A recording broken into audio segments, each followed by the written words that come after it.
Hello everyone, welcome to my presentation on the term paper, that is for the advanced computer architectures, and the topic that I've chosen is a survey on automatic instruction set architecture synthesis for VLIW processor cores using ASM project. This concept is based on.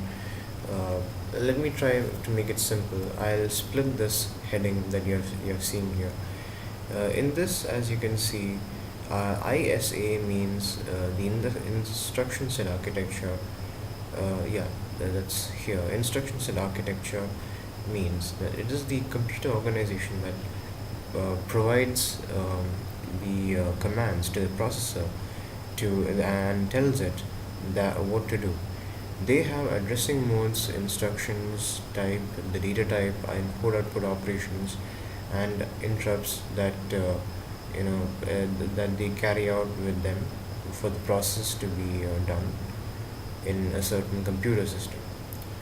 And the VLIW, as you can see here, VLIW describes a computer processor architecture in which a compiler breaks the program execution into basic operations performed in parallel. Now, as you can see, the ASM project, ASAM project over here, that is one that is combining ISE, instruction set architecture, and the VLIW. Combining this concept is where we go in for the automatic synthesis of multiprocessor cores. So that is called the ASM project. The full form of ASM is ASAM is asynchronous synthesis and architecture synthesis and application mapping for heterogeneous multiprocessing system on chip architectures, MPSoCs. So the ASM project is the one wherein you're doing the automatic synthesis than going by the manual stage. So that I'll come soon over there to that concept when I'm coming to the introduction, when I'm going to introduce this topic once again. So here we are. These are the contents of my presentation that I'm presenting now. So again, let me introduce this topic again. So what is the need? What is the need for the concept that I'm explaining here? It is to automatically synthesize the instructions while designing and processing using manual steps. So the manual step in designing a multiprocessor core architecture processor is a little time-consuming task.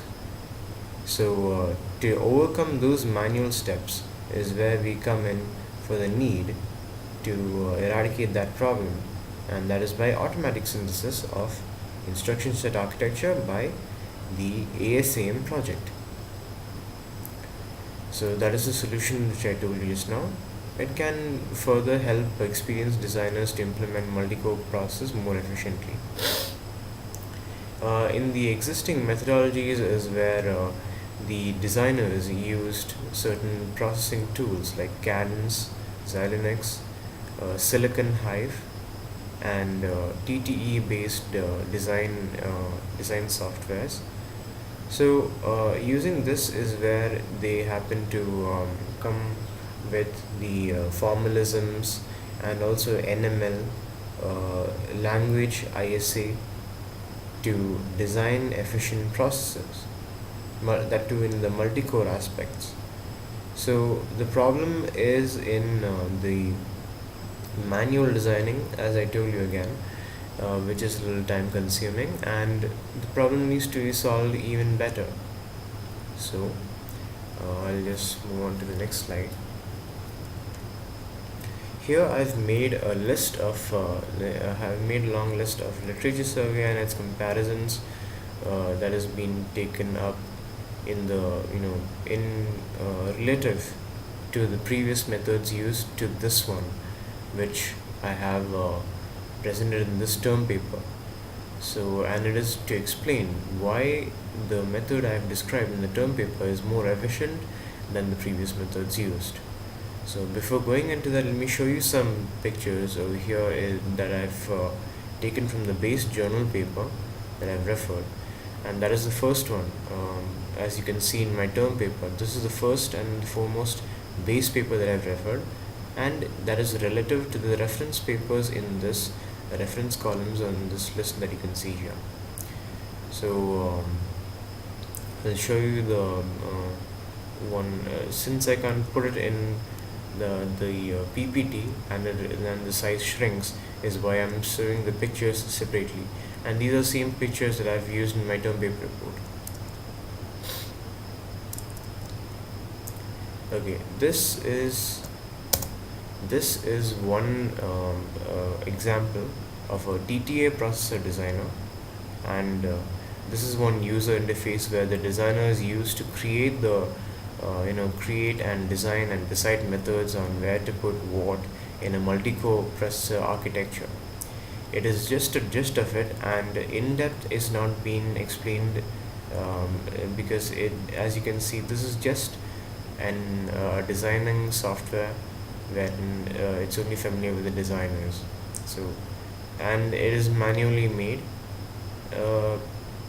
and to overcome this is where this scheme is introduced here.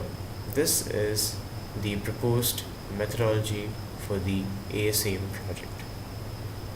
So here you can see these are the steps over here that undergoes in the into designing and then moving in for the simulation methods, and also um, uh, uh, to test the efficiency in this scheme of ASM.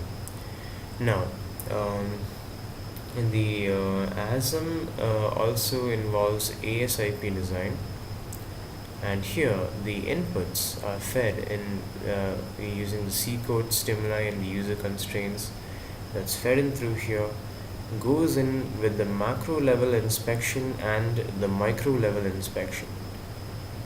So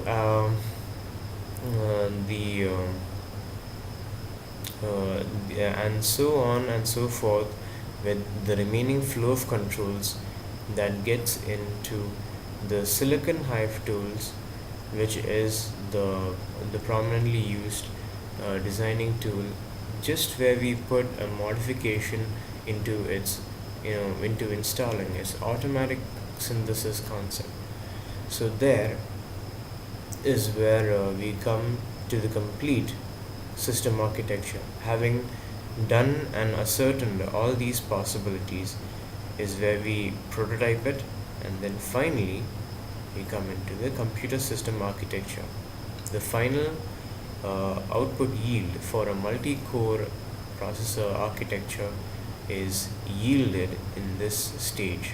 So there are a total of 16 stages where they have to go in, where the flow of control follows, and that is how the scheme is implemented for automatic synthesis as such.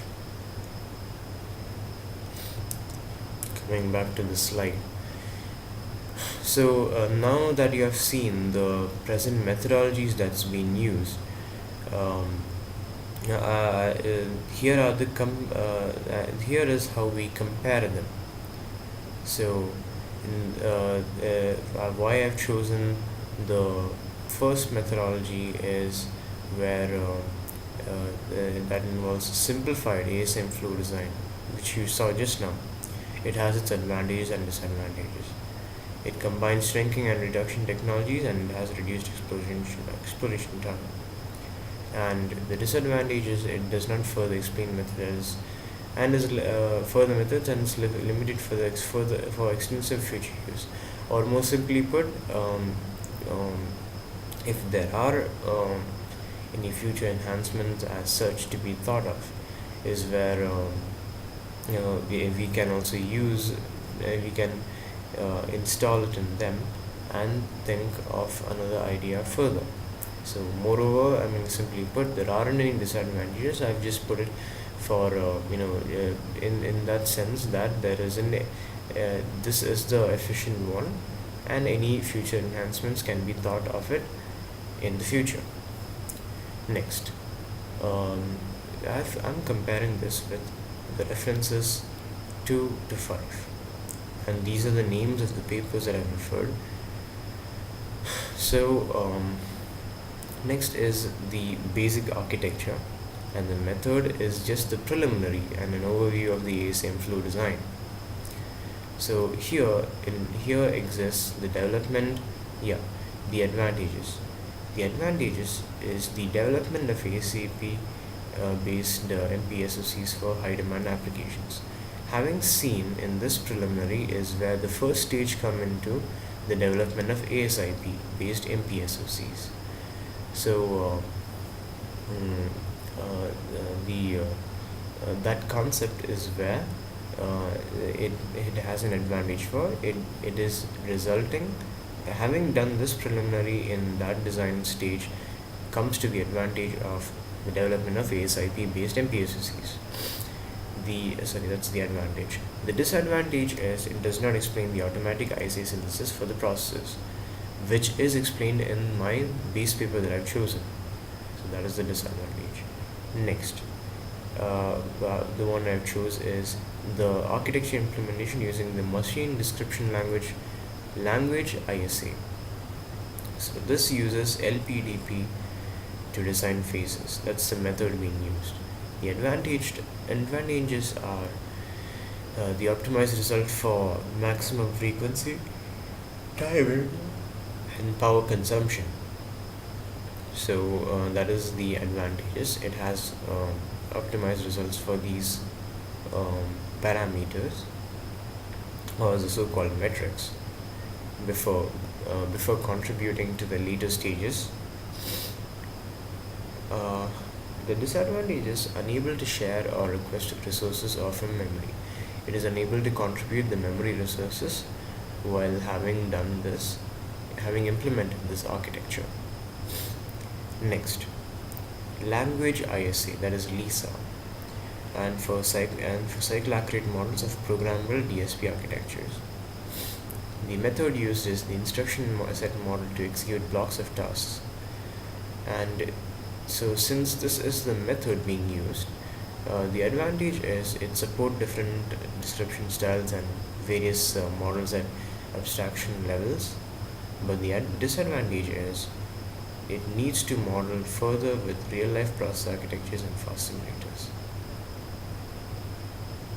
Next, last but not the least, it's describing instruction set architectures using NML. NML execution behavior is the one method that I've told you before when I was introducing this topic. Introducing literature survey. So likewise, they have went through a series of NML and other formalisms for designing a multi-cross core architecture processor. So what we see in that is, since it's derived from that, is where we come into the later concept that has been discussed in this term paper. So it's all derived from NML. The advantage is it can be used in context of code generation and instruction set simulation. Disadvantage is it does not presuppose a compiler based model. So a compiler based model was not there in this scheme that they have used for the formalism concept. So comparing it with the later one is where that scheme is there. So that is where the present method is chosen as the most efficient one. Okay, so here I would like to conclude the topic. I've given a gist of what is the main topic that I've chosen in my term paper. So as you can see here, various simulational experiments have been conducted, and those results are further explained in that base journal paper that I've chosen for the term paper report. So that for that reason, all the concepts have been verified by its simulational and experiments, and the programming errors that have been observed and notified, and this the proposed methodology or the scheme thus helps us in providing the most efficient design process for multi-core processes. Future enhancement and the due areas of application include those where we can incorporate concepts on multimedia and mobile computing. Here, why so? Why multimedia and mobile computing? Why so? Because in multimedia, let me just go in individual. Multimedia, you can think of that processor architecture where you can go in for graphical processing units, or more simply put GPUs. So if it is for gaming, or if it's for animation, or if it's for any image processing applications, there multimedia comes into play. And any multi-core applications, multi-core processors can be used in these systems that use multimedia. And same for mobile computing as well. What we use today is the MIPS microprocessors. So there you can go into deciding the architecture for a core processor, or a more enhanced processor that takes into account these efficient strategies that I've explained in this base paper.